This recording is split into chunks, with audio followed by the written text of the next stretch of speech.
আসহাবে কাহাফের ঘটনা, সূরা কাহাফ কেন নাজিল হলো, আসহাবে ঘটনা কেন নাজিল হলো, এই সূরা কাহাফে নাজিল হওয়ার ঘটনা সম্পর্কে যদি আমরা জানতে চাই, বিশ্বনবী মুহাম্মদ সাল্লাল্লাহু আলাইহি ওয়াসাল্লাম যখন দুনিয়ার জমিনে আগমন করলেন, আবু তালেব, উতবা, সাইবা, আবু জাহেল তারা বিশ্বনবী সাল্লাল্লাহু আলাইহি ওয়াসাল্লামকে আখিরি নবী হিসেবে মেনে নিতে পারতেছেন না।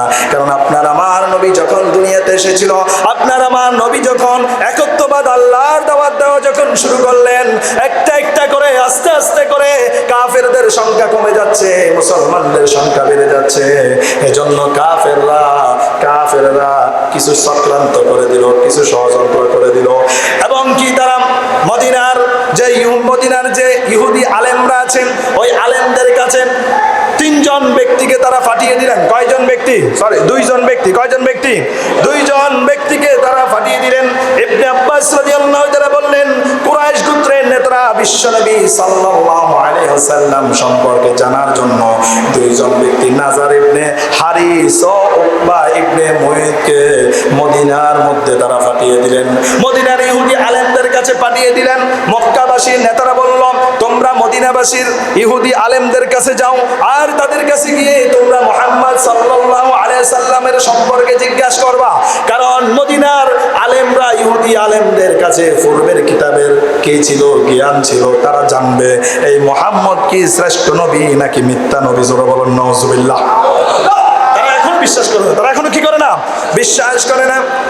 মদিনার ইহুদি আলেমদের কাছে হারিস ইবনে মুয়াইদ দুইজন যখন চলে গেলেন, দুইজন গিয়ে যখন তাদেরকে জিজ্ঞাসা করলেন, ও ইহুদি আলেমরা, আপনাদের কাছে আমরা এসেছি, আমাদের বংশের মধ্যে একজন নবী এসেছিল, নবী দাবি করে, এই নবী কি আসলে সত্য নবী কিনা সেটা জানার জন্য আপনাদের কাছে এসেছিলাম।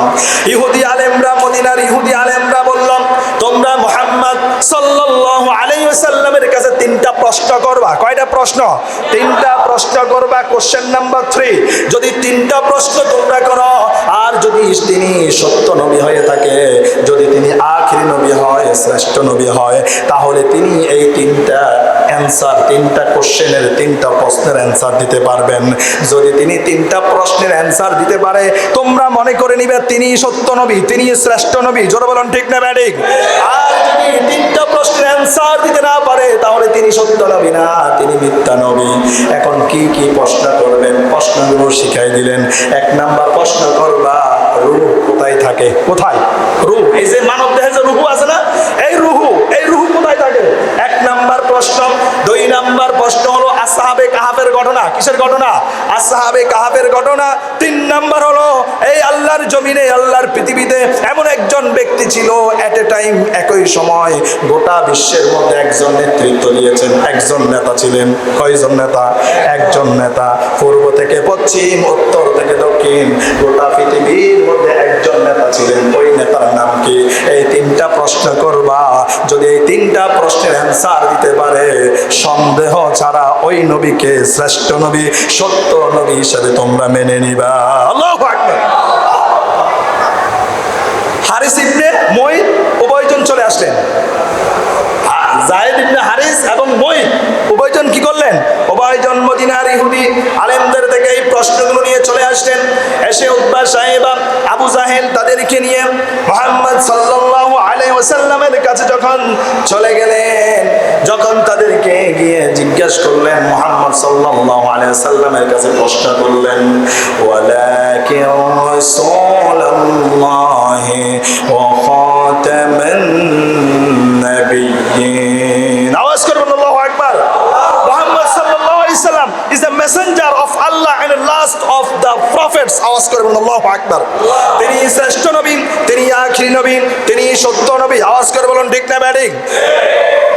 ইহুদির আলেমদের থেকে এই দুইজন সাহাবী, নাজার ইবনে হারিস ও উকবা ইবনে মুয়াইদ, দুইজনে নেতাদেরকে নিয়ে গিয়ে জিজ্ঞাসা করলেন, ও মুহাম্মদ, আমরা আপনার কাছে 3টা প্রশ্ন জানতে চাই। কয়টা? কথা বলেন না, কয়টা? 3টা প্রশ্ন জানতে চাই। 1 নাম্বার আমাদের কোশ্চেন হলো, রূহের অবস্থা কোথায় থাকে? মানব দেহের কোন জায়গায় রূহ থাকে, এটা আমাদেরকে বলতে হবে। 2 নাম্বার প্রশ্ন হলো আসহাবে কাহাফের ঘটনা সম্পর্কে আমরা বিস্তারিত জানতে চাই। 3 নাম্বার দুনিয়ার জমিনে এমন একটা সময় এমন একজন ব্যক্তি ছিলেন, তিনি গোটা পৃথিবীটাকে একাই নেতৃত্ব দিয়েছিলেন। তিনি ইসলামের জন্য, একত্ববাদ আল্লাহর জন্য লড়ে গিয়েছেন। ওই ব্যক্তির নাম কি? ওই ব্যক্তির ঘটনা সম্পর্কে আমরা জানতে চাই। আল্লাহু আকবার। মুহাম্মদ সাল্লাল্লাহু আলাইহি সাল্লাম বললেন, আমি তোমাদেরকে আগামীকালকে বলবো, আগামীকালকে তোমরা আসিও।